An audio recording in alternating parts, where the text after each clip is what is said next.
All right, strap in, everyone. We're going deep today, folks, like really deep. Deep into superintelligence, actually. That's right. Nick Bostrom's mind-bending masterpiece on, well, minds that could end up way beyond ours. And not just what superintelligence might look like, but how we might even get there in the first place. Multiple paths, huh? Like, choose your own adventure, but with, the fate of humanity hanging in the balance. Stakes are pretty high in this one. And Bostrom really lays out the potential risks, but also the amazing possibilities, too. Okay, risks, possibilities, and a whole lot to unpack, I'm sensing. So where do we even begin with all this? Well, Bostrom does a great job of grounding us first. Starts with the history of AI, its ups and downs. You mean those infamous AI winters? Exactly. Those periods where everyone's like, AI is just around the corner, and then PFFT, hype, gone. Yeah, everyone got a little too optimistic, maybe. But was it just hype, or did the experts actually miss something? That's the thing. They weren't wrong about AI's potential. The problem was more like underestimating the technical challenges. So, like, they had the vision, but not all the tools for the job. Kinda. Early AI was super rigid, Hmm. brittle, as they say. Like a house of cards, one wrong move, and the whole thing collapses. And then what? What changed? How would he go from wobbly houses of cards to the AI we see today? You know, the stuff that suggests videos I can't resist clicking on. Yes. That's where things get interesting. We got a whole new toolbox, essentially. Neural networks, machine learning, these are the game changers. Okay, less about strict programming and more about teaching a machine to, like, learn on its own. Sounds a bit spooky, but also kind of awesome. Definitely a bit of both. And it's everywhere now. You see it in spam filters, credit card fraud detection, even personalized ads. It's already woven into our lives. So AI is kind of running things in the background, whether we realize it or not. And speaking of things running amok, remember the flash crash of 2010? Oh, yeah. Stocks plummeting because algorithms got a bit too frisky. $1 trillion, poof, gone for a few minutes. And all because of relatively simple programs, really. Sobering thought. Even without full-blown superintelligence, things can go haywire pretty fast. Hmm. Okay, so we've got AI, it's getting smarter, and it's everywhere.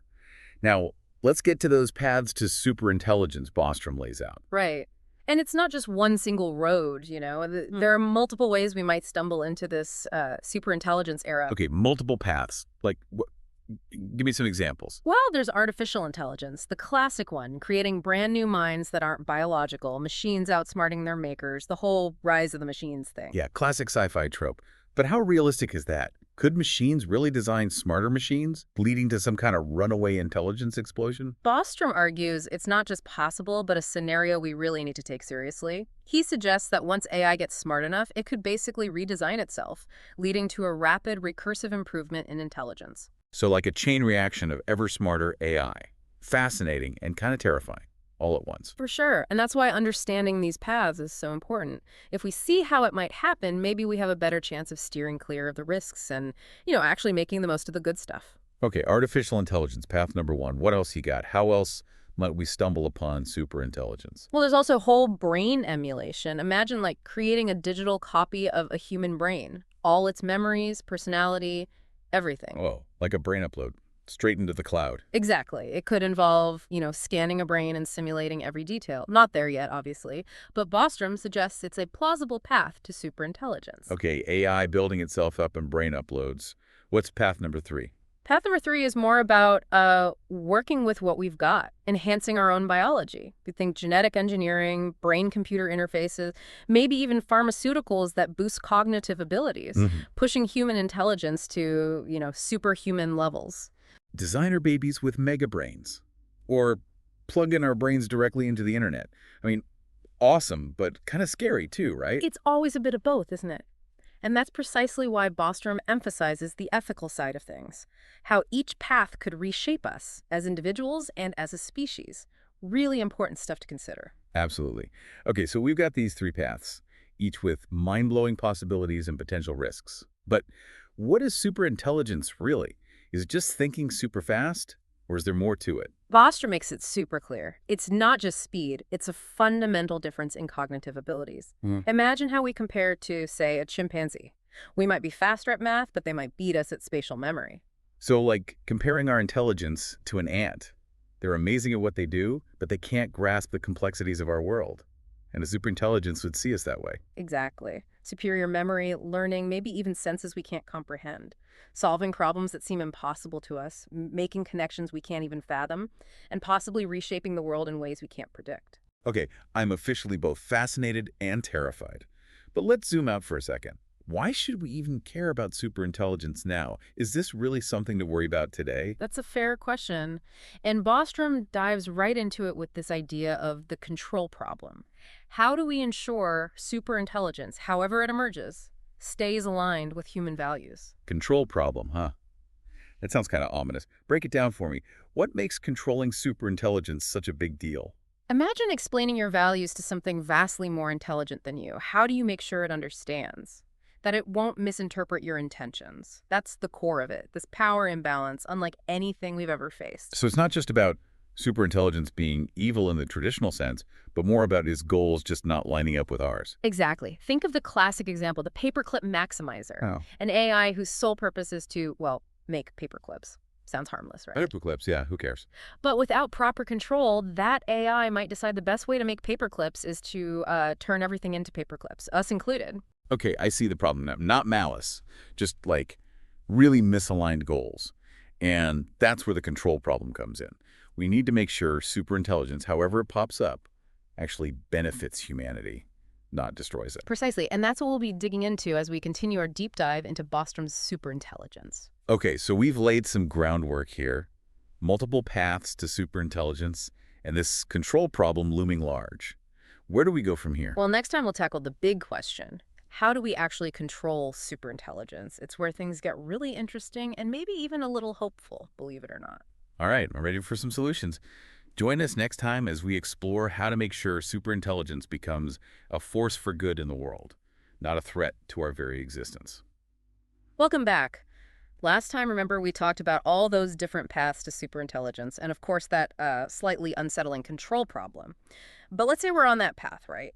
How do we even think about the speed at which this superintelligence thing might actually happen? Yeah, it's one thing to say, okay, machines could get smarter than us, but how fast are we talking? Slow burn, sudden explosion? Is this something that kind of creeps up on us, or? Well, that's where the idea of an intelligence explosion comes in. Bostrom, he goes into these different takeoff scenarios: slow, moderate, fast. Okay, let's break those down. What would a slow takeoff scenario look like in the real world? Paint me a picture. Imagine the transition to superintelligence happens over, like, decades, maybe even centuries. Think about the Industrial Revolution, right? Huge changes, but it played out over generations. A slow takeoff would give humanity time to adapt, figure out those safety measures, hopefully steer things in a good direction. So we'd have time to adjust to the changes, maybe even course correct if things start going sideways. Exactly. But it could be faster, too. A moderate takeoff, maybe years or decades. Imagine a sudden tech breakthrough, something that just accelerates AI development. We'd still have time to react, but the pressure's on. More like the internet then. Things change fast, but we kind of kept up, more or less.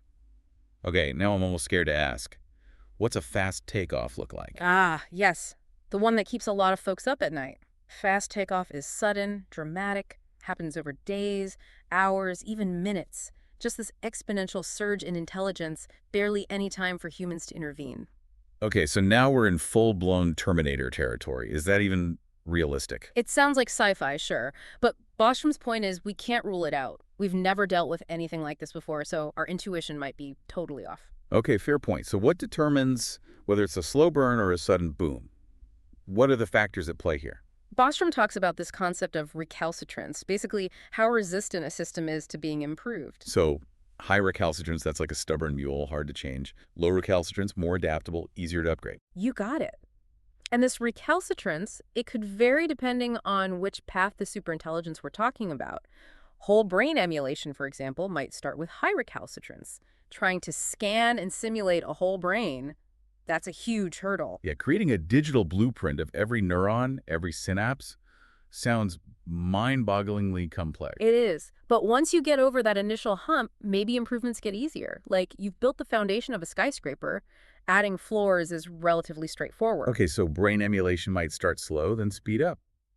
What about artificial intelligence? How recalcitrant is that likely to be? Now that's the wild card. AI's recalcitrance, it's harder to predict.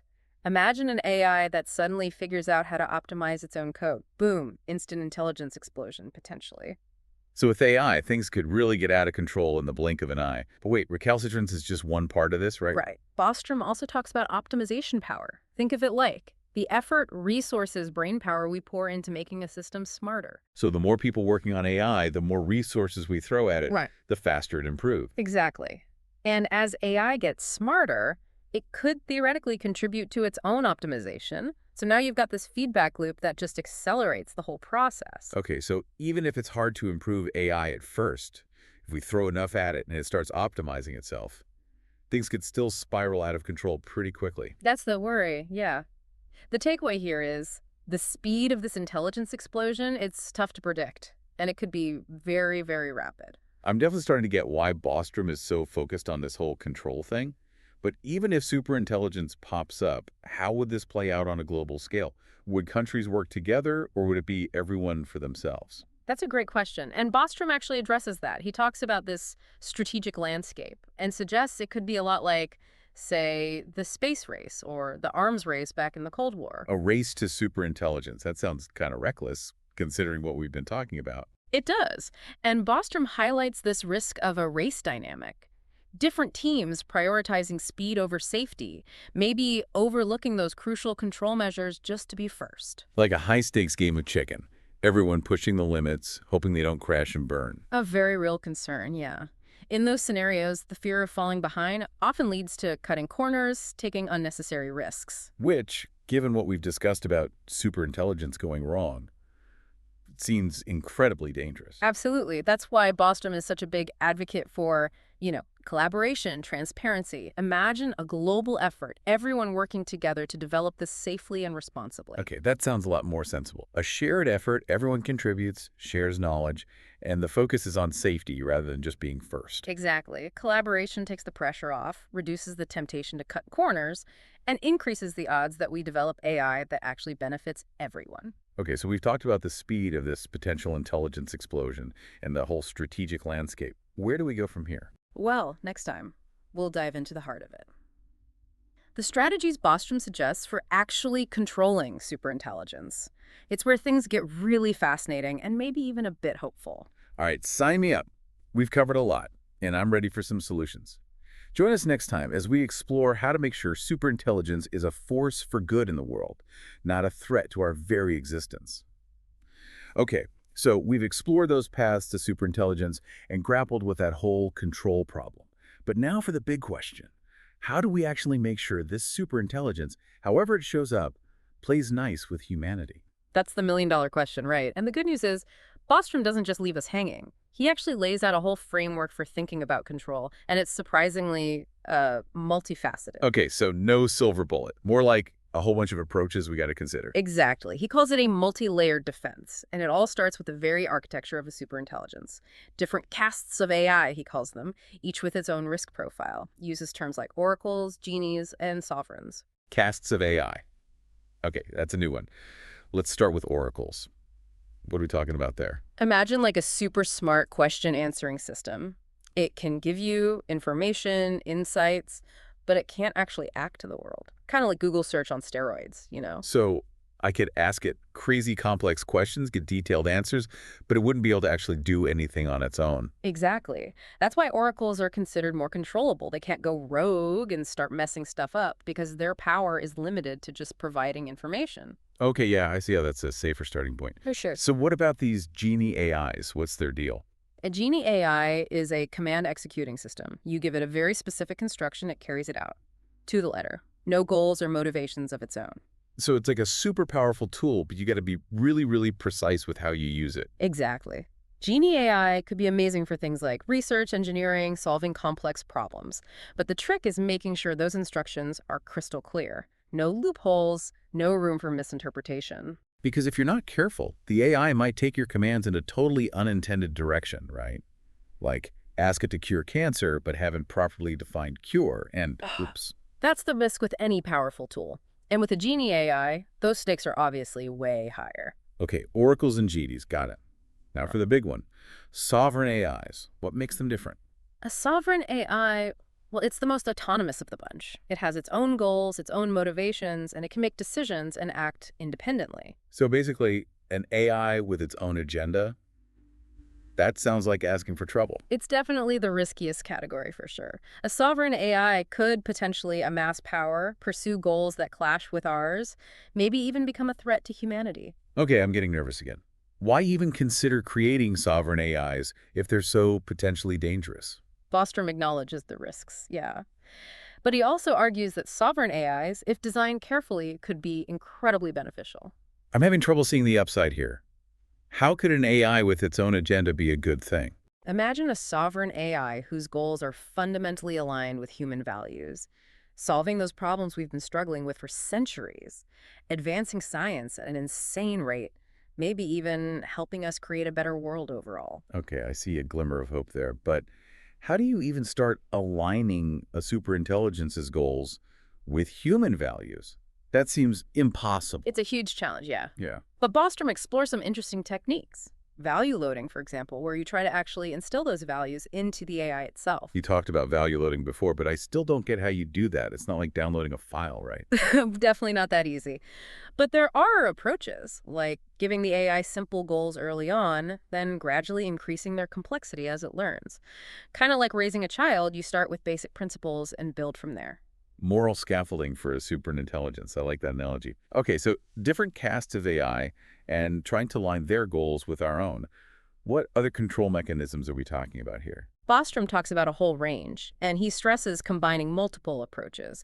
There's capability control, for example, where you focus on limiting the AI's access to resources, information, maybe even physical actuators. So putting the AI in a sandbox, essentially. Let it experiment, learn, but within a safe, controlled environment. Exactly. Containment, making sure the AI can't do anything harmful until we're confident it's safe. Makes sense. What else? There's motivation selection. Here, you're trying to shape the AI's goals and motivations from the get-go, not just restricting what it can do, but actually influencing what it wants to do. So instead of just the sandbox, we're also making sure it doesn't want to throw sand in anyone's eyes. Exactly. It's about aligning its desires, its intentions with human values, making sure it wants to achieve things that are good for humanity. This is all mind-blowingly complex, but so important. We're talking about shaping the future of intelligence itself, and that's not something to take lightly. Bostrom's point is we can't just sit back and hope for the best. We got to actively plan for a future with superintelligence. Think about control mechanisms, safety protocols, even the ethical frameworks we'll need to guide our interactions with these new minds. So it's not just about the technology, it's about a fundamental shift in how we think about intelligence, control, even what it means to be human. Exactly. And Bostrom's book is a wake-up call, really. A reminder that the future isn't something that just happens to us. We create it. The choices we make today, they shape the world of tomorrow. Wow. This has been an incredible journey. Paths to superintelligence, the control problem, even some potential solutions. I'm walking away with more questions than answers, Okay. but also a sense of like the sheer scale of the possibilities and the responsibility we have as we step into this unknown territory. And I think it's fitting to end with a quote from Bostrom himself, something to really chew on. The future of human civilization may depend on what we do with artificial intelligence. Powerful stuff. It reminds us that the future isn't set in stone. It's a canvas, and we get to decide what we paint on it. Whether it's a bright future or a bleak one, it's up to us. The future of intelligence is in our hands. Let's make sure we choose wisely. Thanks for joining us on this deep dive into superintelligence, everyone. Hope you enjoyed the ride and that you're as fascinated by this as we are. Remember, the future isn't something to be feared. It's something to be shaped.